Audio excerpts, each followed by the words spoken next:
বৈশাখ মাস পুরো একটা মাস। এই একটা মাসে গ্রামের মানুষরা কত বেশি কষ্ট করে, কত বেশি স্ট্রাগল করে পুরো 11 মাসের জন্য। সবকিছু নিয়ে থাকছে আজকের ব্লগ। আসসালামু আলাইকুম এভরিওয়ান, কি অবস্থা সবার? শুক্রিয়া, আমি অনেক বেশি ভালো আছি। এই যে আমাদের গরু, আর এদের জন্যই আমরা এত কষ্ট করতেছি। ওরা তো কি সুন্দর ঘাস খাচ্ছে, ওদের জন্য আমরা কষ্ট করে পুরো বছরের জন্য এগুলো আনতেছি জমি থেকে। সেদিন অনেক বেশি বৃষ্টি হয়েছিল, তারপর আমরা সবাই ঘরে চলে এসেছি। এই যে জানলা দিয়ে দেখা যাচ্ছে কতগুলো অপিন গাছ। এই অপিনগুলো আমরা প্রতি বছর খেতাম, কিন্তু এই বছর বৃষ্টির কারণে সবগুলো পড়ে যাচ্ছে। এখানে পাতি হাঁসগুলো কি যেন খুঁজে খুঁজে খাচ্ছিল। ওরা তো বৃষ্টি পেয়ে অনেক বেশি মজা করতেছিল। বৃষ্টি আসলে তো আমার ভিজতে ইচ্ছে করে। এতক্ষণ আম্মু আমাকে বেরোতে দিচ্ছিল না। কিছুটা বৃষ্টি কমে আসছে, তারপর আমি বেরিয়ে পড়েছি। এই যে আমাদের তাম্বুরা গাছ, আমি যখন অনেক ছোট ছিলাম তখন আমার আব্বু এই গাছটা লাগিয়েছিল। আমি এখন বড় হয়ে গিয়েছি, এতদিন পর তাম্বুরা ধরছে, তাও 3টা, 2টা পড়ে গিয়েছে আর একটা আছে।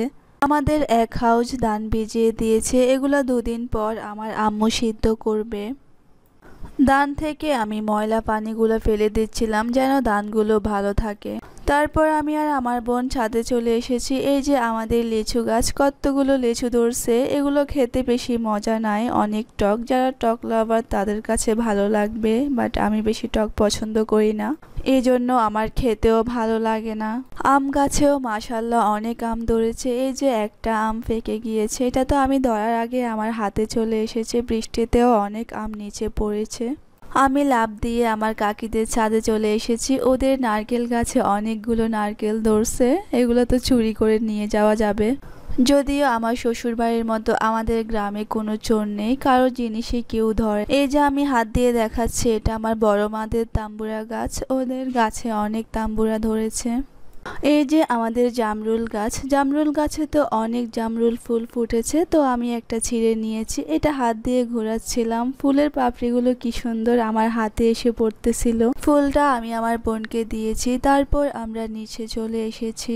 আসার সময় আমি ওনাদের জন্য লিচু নিয়ে এসেছি, তো ওনাদেরকে দিচ্ছিলাম। ওনাদেরকে এনেছি আমাদেরকে খড় তুলে দেওয়ার জন্য। আমার আব্বু তো অসুস্থ, একা পারবে না, কিন্তু বৃষ্টির জন্য তো ওনারা কাজই করতে পারতেছিল না। তো আজকের ভিডিও এই পর্যন্তই। সবাই ভালো থাকবেন, দেখা হবে অন্য কোনো ভিডিওতে। আমার পেজটি অবশ্যই ফলো করবেন। আল্লাহ হাফেজ।